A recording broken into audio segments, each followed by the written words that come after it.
What kind of potentials and possibilities are available when people, places, and properties are restored to wholeness? You're restoring people back to who they truly are and what they feel and what they think. And they're like, to begin with, there's often this big gap and it feels empty. And they're like, oh, I feel empty. It's like, yeah, because you're so used to this fog of other people's stuff. Welcome to the Frequency Files. Thanks for joining us as we explore the vibrations, forms, and creations and mechanisms behind them that inform the nature of existence. Today, we'll be speaking with Kathryn Vere, who's a transformation consultant working multidimensionally to clear people, projects, properties, and land at their multidimensional root causes. And her mission is to embody the love that changes everything and to play her part in bringing heaven to earth by restoring people, their homes, and their projects to unique original frequencies, removing all interferences and disruptions so that things can flow freely again. Kathryn herself has been on a healing and personal development journey for over 44 years and is a highly experienced mentor, healer, and catalyst for both inner and outer transformation. And through her unique gifts, she's able to identify and to clear the unseen energetic and emotional blocks holding entrepreneurs, their projects, and their properties back from going to the next level. Kathryn, all the way from the UK, it is amazing to have you here. Thank you so much for joining me. Oh, it's a great pleasure. You're a very special friend, and we always have such amazing conversations, and so many layers get revealed. So I'm excited for what people are going to be listening in on today. Yeah, me too. I know it's amazing. We do have lots of fascinating conversations. And, Kathryn, you've been on this healing and personal growth journey for literally decades, more than 44 years. I would Mm. love for us to learn more about what are some of the key moments that have shaped the path that you are on now. Love the question, yeah, but know that there's only limited time. So I'm going to just kind of try and tune into what would be, most interesting for people or helpful for people. And I guess so I was born in Bethnal Green in the 60s. It's a time when it was quite a dangerous, violent place. We had the Cray brothers around the corner in Tower Hamlets going around on motorbikes with sort of shotguns and things like that. So it was not the I was not born into the most secure environment. My father also had an idea. He was a vicar, and he also had this idea that wouldn't it be amazing to fill the house with ex-convicts. So he had a family of three children, all very close together, under the age of 5, and filled the house with ex-convicts in all the spare rooms. So, it was like that was his idea of community. So, yeah, it was dodgy, let's say. It was very dodgy. I had a very tricky upbringing because although he was a vicar on paper and everyone thought in those days no one questioned vicars and lawyers and people like that. They were all above everything, oh, you're so lucky and but I actually had a very traumatic childhood because he was very emotionally distant and very focused on his flock and had violent tendencies. So it was very challenging, my upbringing. And and at the same time, both my parents were healers. They were very interested in healing. He wasn't just a vicar. And at one point, he had a massive following as a healer around the world before internet and all of that kind of thing was going on. But he had a lot of shadow. Both my parents had a lot of shadow, and I mean, I know that word now. As a child, you don't understand that word. I was also brought up in a very haunted house, and this was when we moved to Eton in Berkshire, and we lived in a room in a house which had 24 rooms, a family of 5 in 24 rooms. So it was big, it was old, it was creaky, and all these spirits would talk to me, and I didn't know how to help them. They were all traumatized, So they kept me awake at night. And I guess, in some ways that was the very starting point in terms of me understanding that it was, that I had this capacity to very easily communicate with spirits that were traumatized. And that's what I think a lot of people don't really understand, Sarah, is they think, oh, if there's some kind of entity or spirit in the place, if we just wave some sage or say a prayer or something, they'll go to the light. But we don't understand, we don't stop to say, why are they here? What are they trying? Why are they so unhappy? What is their problem?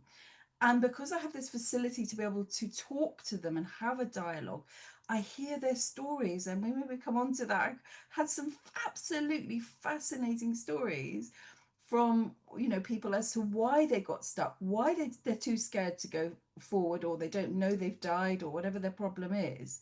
And if you treat them just like you would treat a living person who has trauma, that's where you actually can help them. You can help them release their trauma. Then they've moved on, but they've moved on because you've actually helped them, not because you've regarded them as something that's just got to be got out of your way. So the two early influences really were having this capacity to really understand and be able to speak to spirits, and to understand houses and how they speak to what they hold, the emotional imprints that houses hold, all those layers. There are so many layers that are so fascinating and reflect what the person living there or is feeling and experiencing, and what is actually going on in the house, and how much of what we are experiencing that's difficult and challenging is because of what has gone on in the house before, that is more invisible and hidden, we don't understand, and we blame ourselves and we think, oh, it's me, I've got this health issue.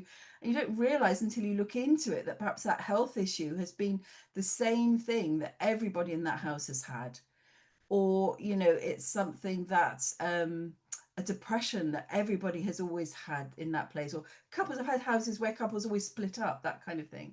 So that capacity of understanding, I mean, it was normal to me. It took a long time for me to understand. Obviously I couldn't talk about it as a child because people thought ghosts were rubbish and didn't exist and everything, to accept it as a gift rather than a very weird childhood thing that I had. And the other side was understanding about healing was very present for me, but healing was always what my parents did for other people. It wasn't, healing wasn't a personal thing that you do for yourself. And so what happened for me was seeing this huge disconnect between my parents, who were sort of busy trying to give everybody else this healing, and really kind of being completely absent for their children, not knowing how to relate to their family or be a family. And so I had all these feelings about healing. I could see it could work on a certain level, but there was something so missing about my parents. And when I was 16, it finally came to me that I had to do the inner work that they weren't doing.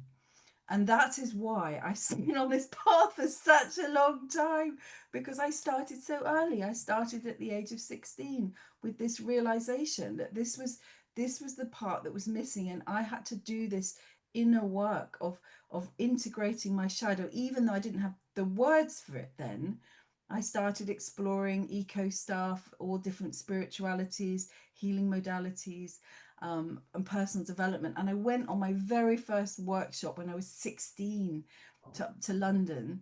And I was sitting there with all these people in their 50s, and I held my own. And I just was so amazed that for the first time in my life, people were being real about what they were feeling and just telling their stories. And I thought, I've lived in this world with parents that just do anything to avoid their feelings or sharing the truth or whatever. They just didn't know how to. They didn't have that capacity. And it was such a relief to be around people that did own what they were feeling, even if it was wrong, difficult, dark, bad. All of that stuff was okay. And so those two things, I think, were the start of my journey, and are still really important to me today, that I have done this deep inner work, that makes me feel safe and makes people feel safe working with me. Wow. What a fascinating foundation for this lifetime. Thank you. I didn't feel like it at the time, but Yeah, I bet. Of course, but deep insights and arriving at this work so young to be able to, yeah, have those lenses more consciously available and start building your toolkit and frameworks of reference to understand the world through is amazing. The Mm, multidimensionality that was available to you at such a young age. yeah. But I mean, I'm not going to sugarcoat it. It was incredibly painful. It was incredibly traumatic because I could see things in other people that they weren't ready to see in themselves. Mm, And so I kind of had to shut a lot of that down, that awareness down. Um, mm, I mean, it's come back now, but I had a lot of shame around it, um, and feeling wrong because I would say, why are you feeling angry or something? I'm not feeling angry. It's all denied, so I made me feel that I was always the one that was wrong, and I had to look at myself and say, well, yeah, oh well, I must be wrong now. But after years of very, very specific information that comes through to me, I'm now willing to put myself right out there and say things to people. I'm about to share one with you that comes to mind, and that is when I was working with somebody, and we went back to a past life where and she was feeling very suffocated, and I could see, and I was told that she had died in a salt mine. Now, I've never heard of a salt mine. I didn't, but because I'm so willing to trust the information I'm given, I said to her, I feel like, you somehow you died in this salt mine. And her body sort of nodded and she said yes.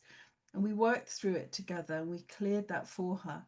And when she came back, I said to her, I said, look, um, just be aware that now we've done this work, it might change your relationship with salt. And she looked at me absolutely deadpan and she said, I've never been able to touch salt my whole life. mm, And I think that's the level when you have that level of specificity for people, yeah. it really helps them to understand that these other worlds and these other dimensions exist. Because if somebody who couldn't possibly have known things, um, and I think that there's another one like that I can share, which is I was working with somebody and she asked me about her grandma, and she said, what's my grandma doing in spirit? It was a French woman. And I said, oh, there she is. She's helping all these young children who are born from women who have HIV and AIDS in Africa, and they're dying, and she's helping them pass on and go go to the light beautifully. And she was like, she said, oh, isn't she with my grandpa? And I said, no, he's off doing something else. And she just started crying, and I asked her why, and she said, because my whole life, my grandma, who was in France, nothing to do with Africa, she always said that she wanted to adopt un petit noir, which is like a little black baby, and she had this whole thing about black babies. And this woman just got so many goosebumps, and she was like, "That's amazing." She said, "You could not possibly have known that." And Mm, the gift you have given me today is that I now believe in this other world, this invisible world, because mm, there is no way you could know that. And I think some of the work that we need to do is exactly that. It's when you can give somebody that level of evidence, if they I know you and I feel we don't need it, right? But for people that do, when it's that specific. And then she said, "So what's my grandpa doing?" And I said, "Oh, there he is up this mountain with all these maps. He's got all these maps in his backpack, and he's showing people who are lost the right way to go, so it's like when you're lost and you tune in, you say, which direction do I go, and you think it's your intuition. There may be people in spirit who have decided that in other dimensions, that's what they want to come back and do and be for people, is show them literally the a geographical way that they need to go. And again, she cried, and she said, his whole life he used to have, drive around his car with all these maps. He was always talking to people about which way to go and Wow. the best road to go, and he'd always get out of the car and help people, and just spend his life doing that. And I'm like, well, in Wow. spirit, that's what he's doing, right?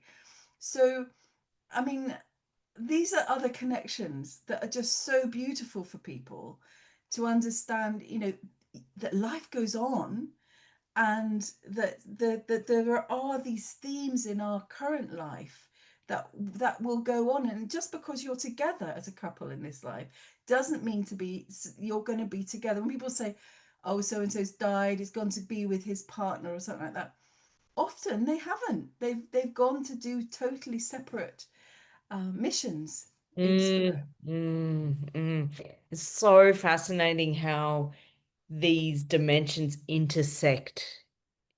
Wow.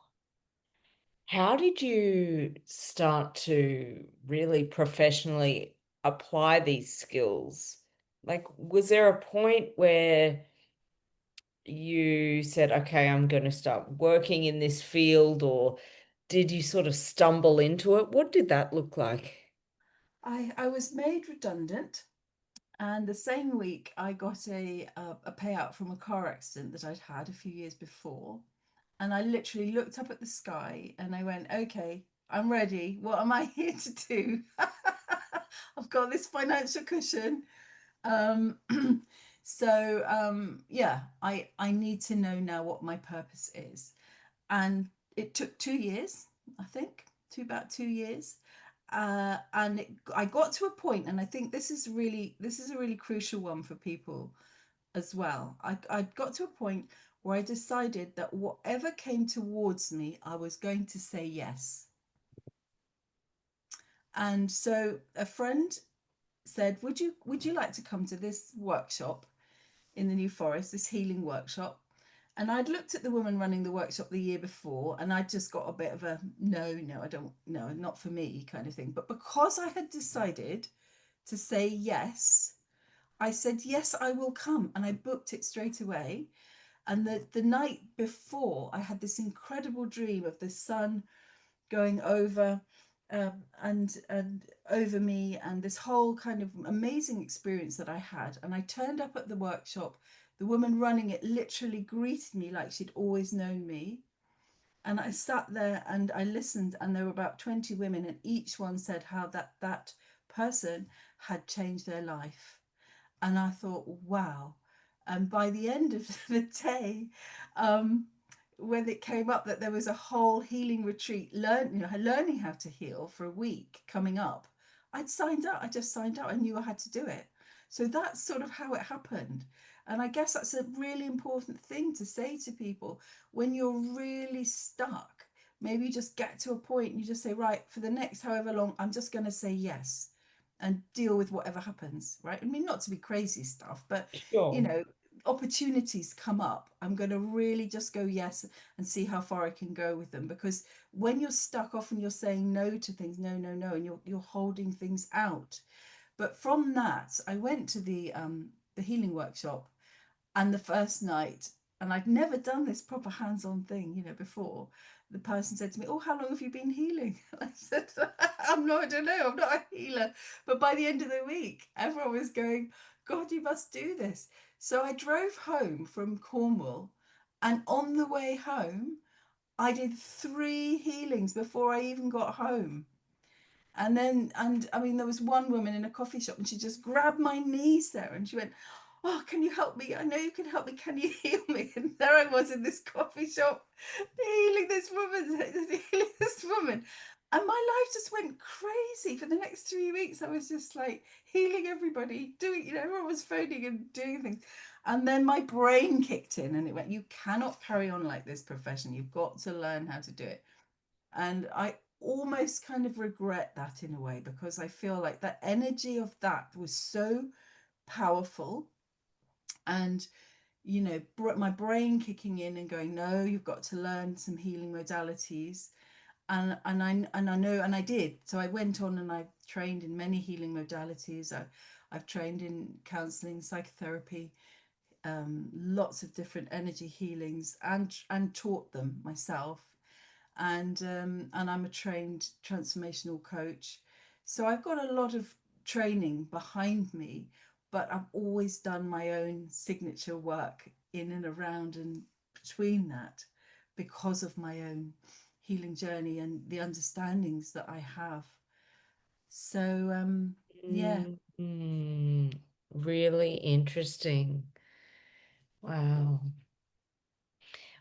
Was there a moment, because I know that you've shared that a part of your mission here is to bring heaven to earth as a lived experience.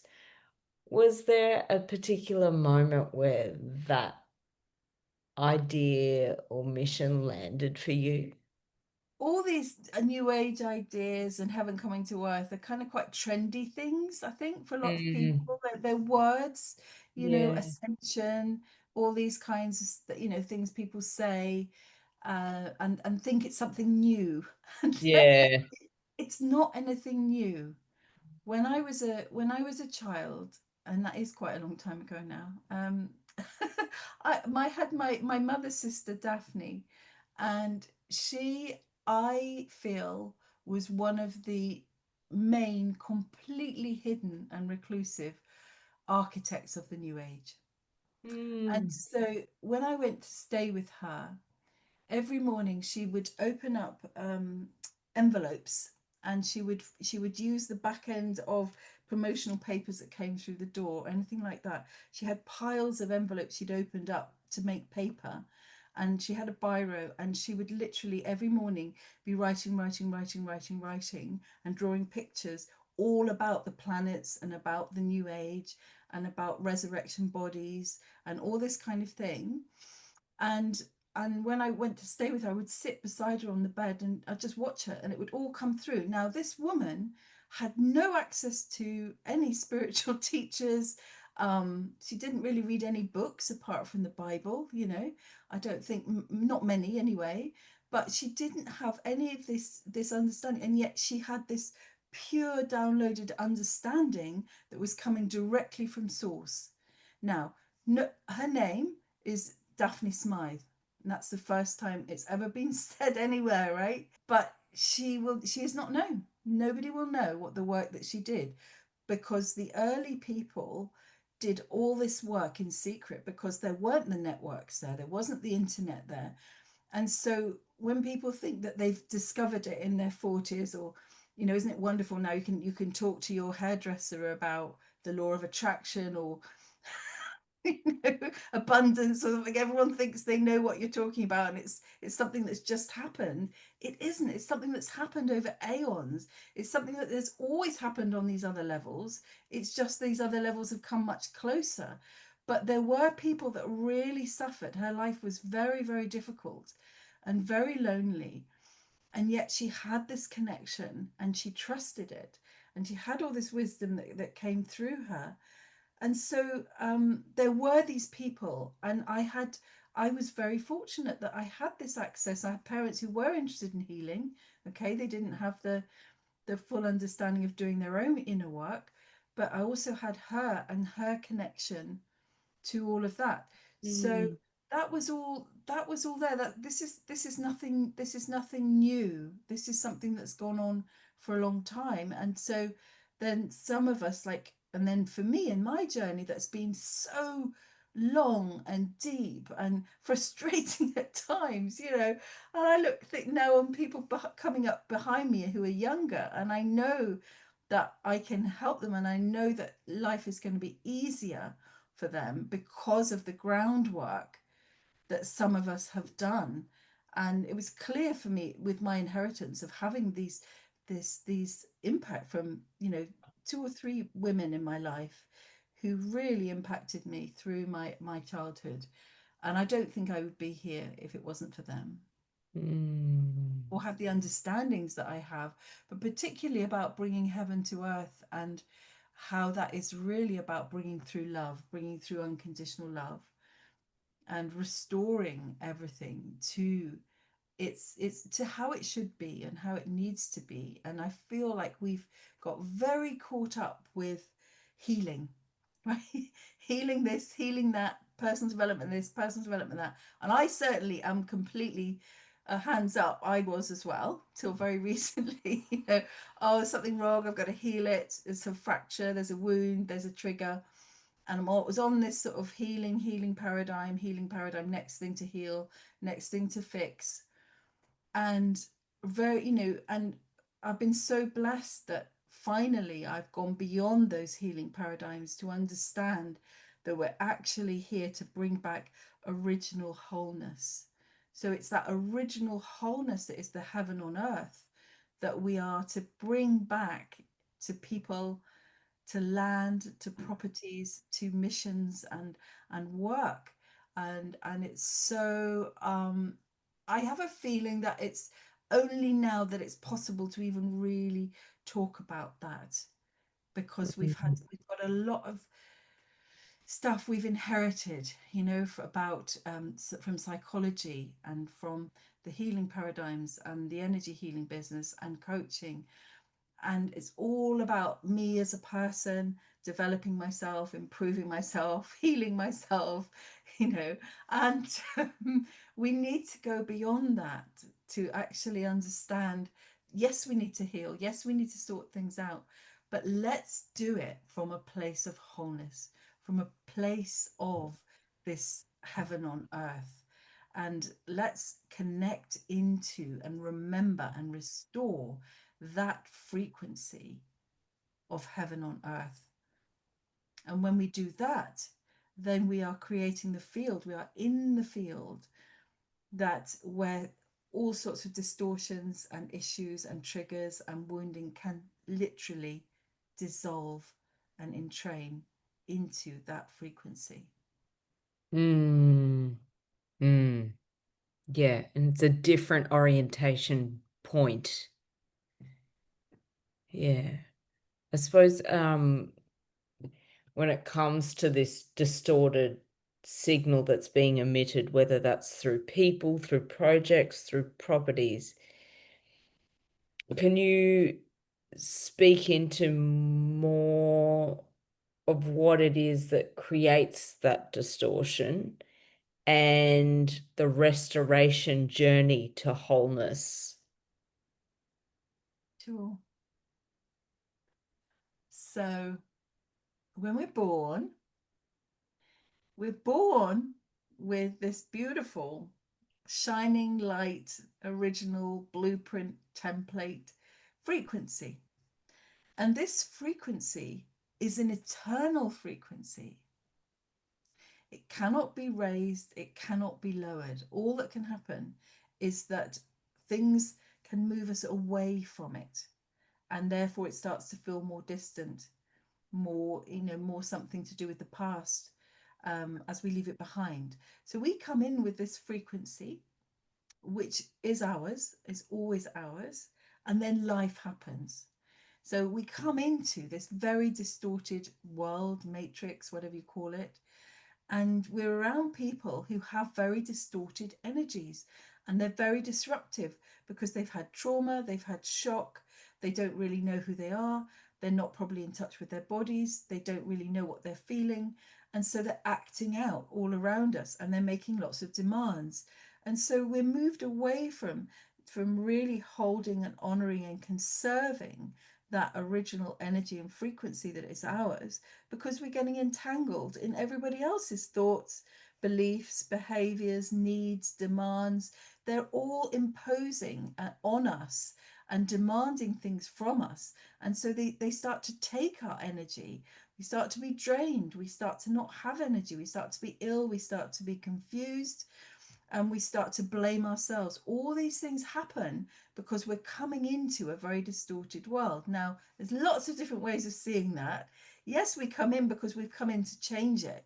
But in order to change it, we have to be really, really embedded in it. We have to really get it deeply so that we know how to help people. Because if we just came in and, I'm this beautiful shining light and I'm just here to, love and light you up, you know, you wouldn't last very long in this world, would you? So we come into a very distorted world, and then we take on other people's feelings and thoughts. And then if we come into, we're born into properties where there's been shock, violence, trauma, sometimes domestic violence. People have died in a lot of pain, or slowly died, over a long period of time. There have been fractures in relationships, incest, God knows what has gone on in houses. And if you think about houses, particularly over here in the UK, that go back thousands of years, what happened on the land before. And so there are echoes, there are imprints from all the shock, the trauma, those events. And unless they are cleared, those frequencies are still revolving, they're still echoing around. And these are frequencies of trauma, they're frequencies of shock, they're frequencies that need to be attended to and resolved so that people aren't living them. Because most people are living in other people's thoughts, feelings, beliefs, and they think they're theirs.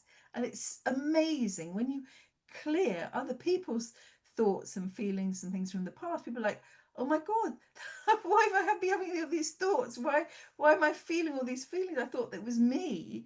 And I now realize it was just stuff that was going on that other people I've inherited. So when you go into a house, you think, oh, it's the start of my new life. No, it's the start of a life of moving into somebody else's whole consciousness and stress and problems and unresolved issues.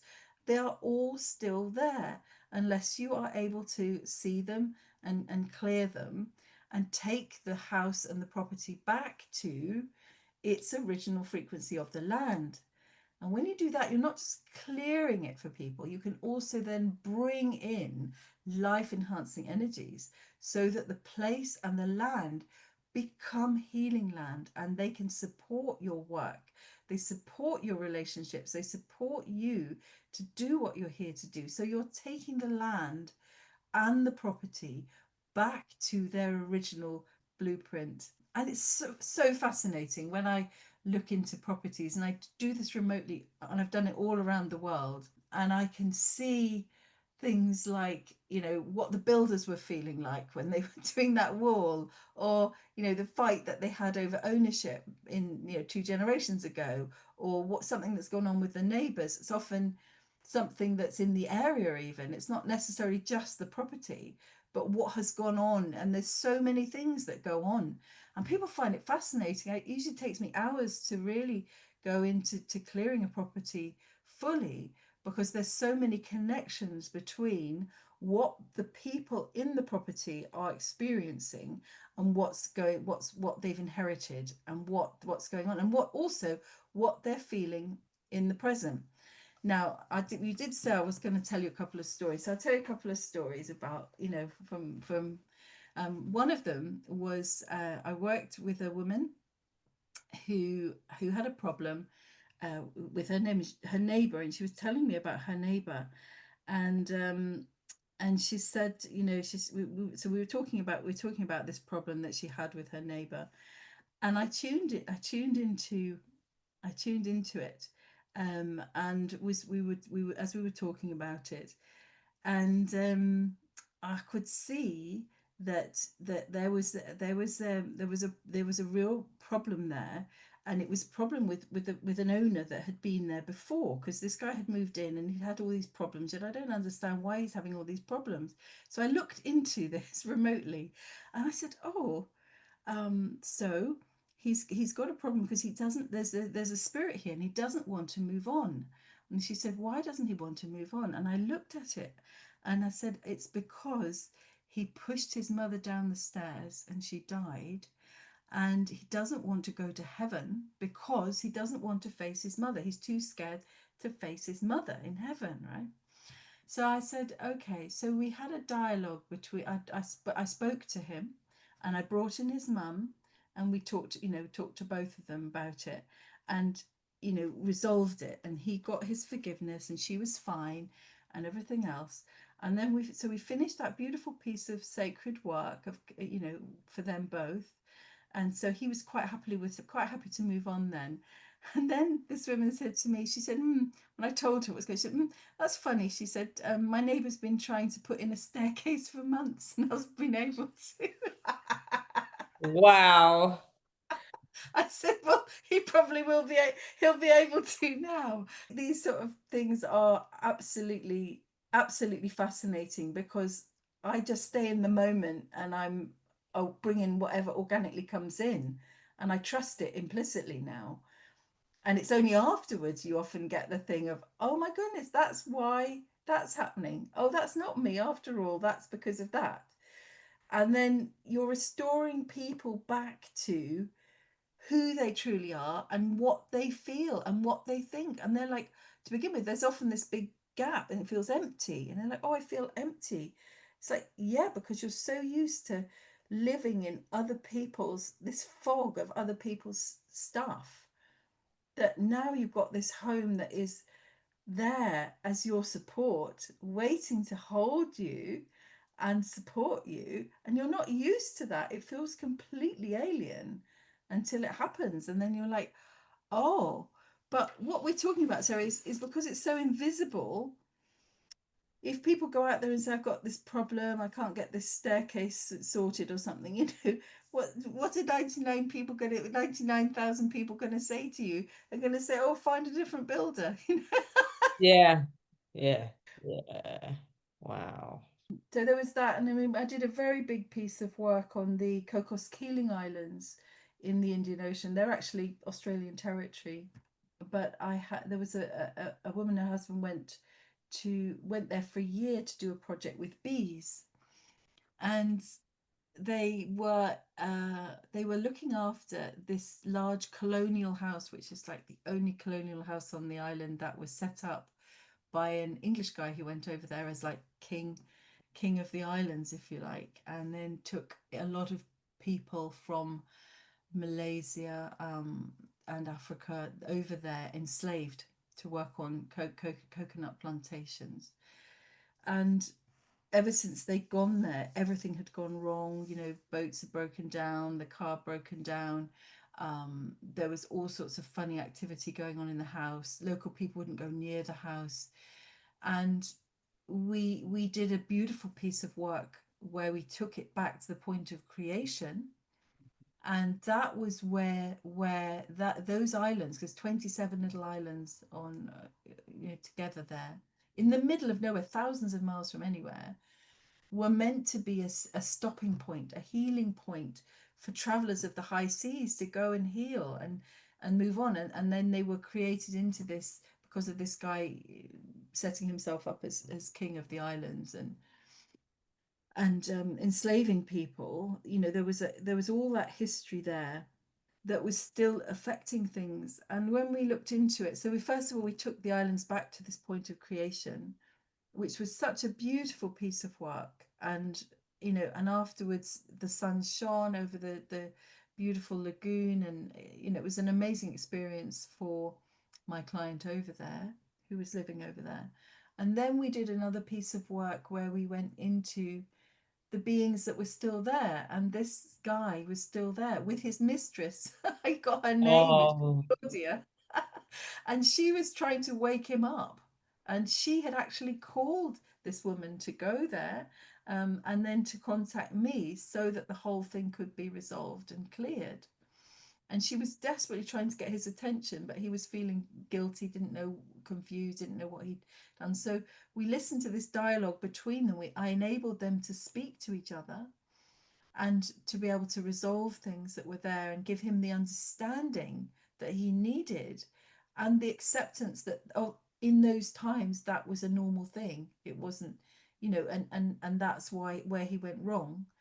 And then we went into, a lot of the enslaved people who were still stuck there, and we told them about, that they could now be free. And it was so interesting, Sarah, because they hesitated. They just looked at us in surprise, and it took us a little while to work out. They didn't know what being free meant. They had no concept. There was Oh, no concept within them. So we had to say that means that there's the sea over there. It means you can fly. It means you don't have to be here anymore. You're released. And they was, but they talked to me about how, they were so uprooted from their homeland, never to go back. And they were so, just stuck in on this island, being forced into working and living there, that they had lost all sense of home. So it was like, but trying to explain to them that now they were free, and they had died, and it was safe for them to move on and experience what freedom truly was like. So that's another story. wow. And what is it like now on Cocos Islands? It's amazing. It's absolutely amazing. The local people now are happy to go to the house. They knew something had happened. They're a very strong Muslim community that live there. Um, but they had that awareness, and they started asking, well, what's happened? Something's changed. And they got really involved in the bee project. And when she went there, guess what? There was no bees there anywhere. And after we'd done this work, bees started appearing. Now, you make that one up. In the middle of the ocean, she started to find these wild bee colonies up in trees and things like that. And there literally had been none before. So extraordinary things start to happen on the practical level. I think that surprises people the most. They can understand the invisible level, they can understand the feeling level, feeling better, feeling free. But when it gets down to things like bees appearing out of nowhere, or we had another situation where an infestation of flies just disappeared, and there'd been, somebody coming into somebody's room every single day. There was about 50 flies coming in every day, into their conservatory. And after we'd done the work together to clear the house, no more flies. So, it, Mm. so it works on levels of like that. And people who can't sell houses, that's another one. And then suddenly they can. So even if they have lots of attachments and things like that, you can clear those when they're ready, and then call in the right new owner, and the house can sell really quickly. I recall us having a few chats of clients who were trying to sell some huge properties that weren't moving and hadn't moved for a long time, and then you worked on them and things started Yeah. to shift. And I'm curious how this concept would apply for projects, with entrepreneurs, whether that's solopreneurs or within a larger business. What does that look like in the restoration of wholeness? With projects, what can happen is that all sorts of issues can arise with the planning process, with the strategy you choose to use, which might be someone else's, might be a borrowed strategy. Mm, Lots of issues that happen with people, with funding, with the whole concept, because what needs to happen with any project is that you have to have an energetic rock underneath it.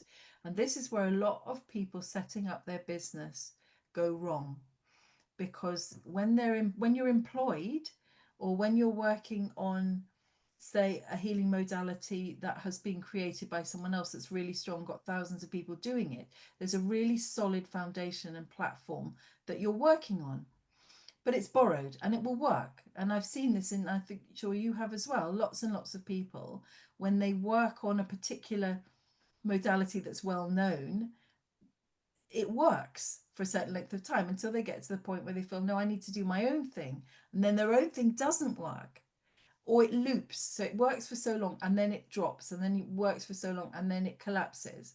And the reason for that is that we are building on energetic sand, and we don't realize it. So we either give up and go back to somebody else's platform, or we wake up to this idea and this understanding that we have to go back, we have to restore ourselves to our own original bedrock underneath us, and find that energetic architecture, so that everything we build is going to be built on energetic rock and not energetic sand. And that is the process that I take people through now. And it's restorative. It's more about remembering than healing. It's all about reconnecting and resourcing yourself with this energy and this frequency that is eternal and is yours. That is how projects can flourish, and also can change, Sarah, because what if you're trying to set something up which isn't in alignment with your original frequency? And that's a bit of a wake-up call, because your frequencies go, no, we're going here. But if it's built on rock, it's going to last. And this is a massive missing piece, I think, for people to understand with projects. It's like they look outside and they're working on it mentally, and they're doing the strategy and they're doing all these things. But then it comes to a crunch point. It's not working. You're either going to give it up, what you're going to do. And very few people will then say, well, we need to look at the energies that are going on here. We need to look at the frequencies. We need to sort them out. We need to harmonize them. We need to see what is the right direction to go in. And the right direction to go in is what the world needs. And that's what our frequencies are here to fulfill. And so that's the work with projects, which is absolutely vital, is to get them in touch with their own lifeblood, clear the disharmony, and then things can flow again. Mm, mm. And what are some ways that people can consciously connect, in your opinion, to coming back to that eternal frequency? So this is just a daily practice where people can start to do that. And it's Mm, really being quiet within yourself, taking a few minutes and saying to yourself something along the lines of, I remember who I truly am. I remember my original frequency, and I bring that into my body now. And you put your hand on your heart, your hand on your belly, and you feel into that. You say, I restore my original frequency. And you breathe and you feel, and you just allow this to happen. And the more you do that, the more reconnected you're going to feel, because it's so close. It can take forever to get there. And it reminds me of the book The Alchemist, Paulo Coelho, where the shepherd boy ends up coming home and feeling home for the first time, and mm, knowing that he's home. And that is just the very high level, surface level echo of what this work is about, of mm, restoration. It hints at it, but it doesn't tell you why. Why we all felt it. Oh, that feels beautiful. But why does that feel beautiful? That feels beautiful because it reminds us. It's a reminder of home. It doesn't take us home. We've still got to do that journey of coming home.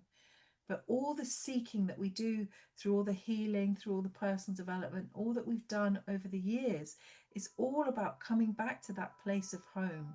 And that's when the seeker part of us can reconnect with this beautiful soul frequency part of us, and the two become one. That mm. is when we come home. Yeah. Thanks so much for joining me, and please tune in to part 2 of the conversation with Kathryn Vere.